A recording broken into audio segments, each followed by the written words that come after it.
इरफान भाई को अपने पैरों में झुकता देख अभिनव के दिमाग में आया कि कहीं उसका राज अनन्या के सामने ना आ जाए। इसलिए उसने इरफान भाई को अपने पैरों से उठाते हुए घूरा, जिससे वो समझ गए कि टाइगर अपनी असली पहचान सबके सामने नहीं लाना चाहता। तभी अभिनव ने उनसे कहा, क्या यार इरफान भाई, आप भी बहुत मजाकिया हो, आदत गई नहीं आज तक।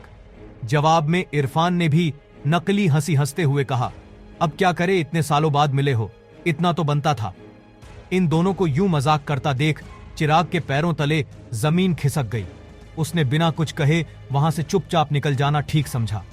वही दूसरी ओर अनन्या अभिनव की पहचान देखकर हैरान थी, लेकिन वो इतने बिजी हो गई थी कि उसे अभिनव से सवाल जवाब करने का मौका नहीं मिला।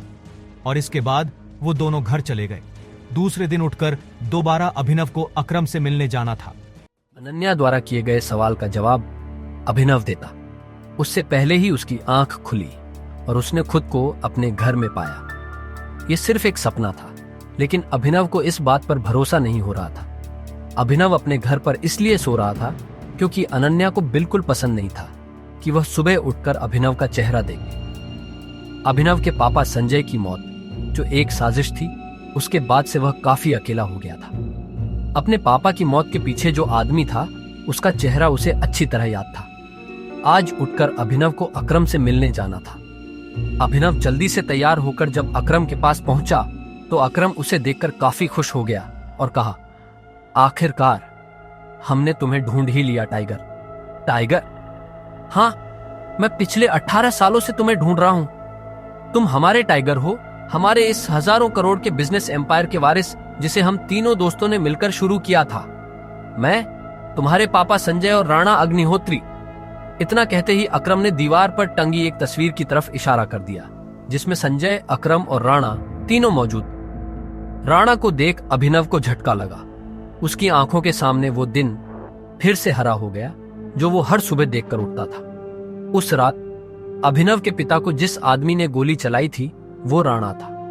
दोस्त होने के बावजूद राणा ने अभिनव के पिता के साथ गद्दारी की थी।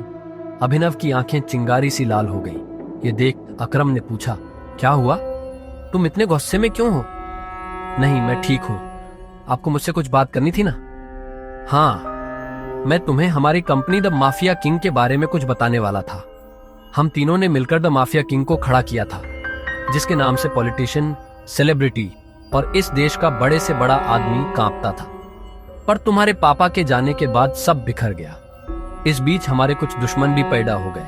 उनमें से एक दुश्मन है दिग्पाल छिंगावत। वो सालों से तुम्हें ढूंढ रहा है। वो तुम्हें मारकर हमारा नामो निशान मिटा देना चाहता है। फिलहाल द माफिया किंग का सारा काम राणा का बेटा मोंटी संभाल रहा है, लेकिन अब से कंपनी के कुछ फैसले तुम्हारे हाथों में होंगे।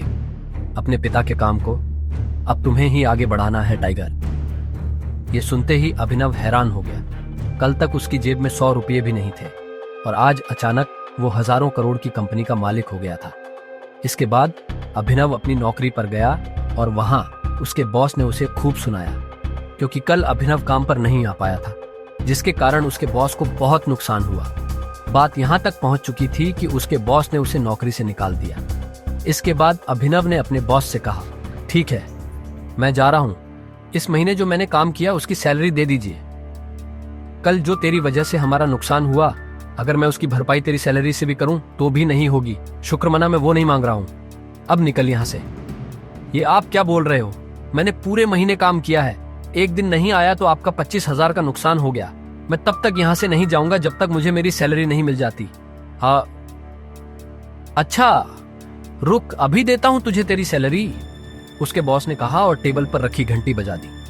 अगले ही पल कमरे का दरवाजा खुला और 4 बाउंसर अंदर घुस आए। उठाकर पटकाओ, बाहर इसको। बॉस के मुंह से यह सुनते ही वो चारों ने अभिनव पर धावा बोल दिया, लेकिन इससे पहले उनमें से कोई अभिनव पर हमला कर पाता, अभिनव ने उन्हें पटकनी दे दी। देखते ही देखते बॉस के सारे आदमी ढेर हो गए थे। बॉस यह देख हैरान रह गया था। अभिनव अब सीधा बॉस के पास आया और बोला, चुपचाप मेरी सैलरी दे दो। बॉस ने घबराहट में अपने ड्रॉर में से चेक निकाला और उस पर अमाउंट भरकर कांपते हाथों से अभिनव को थमा दिया। अभिनव ने चेक देखा और ऑफिस से बाहर निकल गया। इधर अभिनव जब ऑफिस से बाहर पहुंचा तो उसे एक अनजान नंबर से कॉल आया। अभिनव ने कॉल उठाया और बोला, हेलो हेलो टाइगर, अकरम बोल रहा हूं। हाँ कहिए। टाइगर, मुझे तुम्हें किसी से मिलवाना है। वो हमारे माफिया वर्ल्ड का एक बहुत बड़ा नाम है और साथ ही तुम्हारे पापा और मेरा जिगरी यार बलराज। मैं चाहता हूं बलराज को पता चल जाए कि टाइगर लौट आया है, इसलिए शाम को डिनर के लिए होटल सफायर पहुंच जाना। मैं तुम्हें एड्रेस भेज रहा हूं। अकरम के मुंह से बलराज का नाम सुनते ही हैरान हो गया। उसने बलराज का नाम पहले भी सुना था। इस शहर में बलराज का नाम बच्चा बच्चा जानता था और हर आदमी उसके नाम से कांपता था। ऐसे में अभिनव को भी उससे मिलने में घबराहट हो रही थी। जिस बलराज से वो घबरा रहा था, असल में वो उसी का बॉस होने वाला था। आगे की कहानी जानने के लिए देखें अगला एपिसोड सिर्फ पॉकेट एफएम के यूट्यूब चैनल पर, और द रिटर्न ऑफ टाइगर के सारे एपिसोड्स को सुनने के लिए डिस्क्रिप्शन में दी लिंक से डाउनलोड करें पॉकेट एफएम ऐप।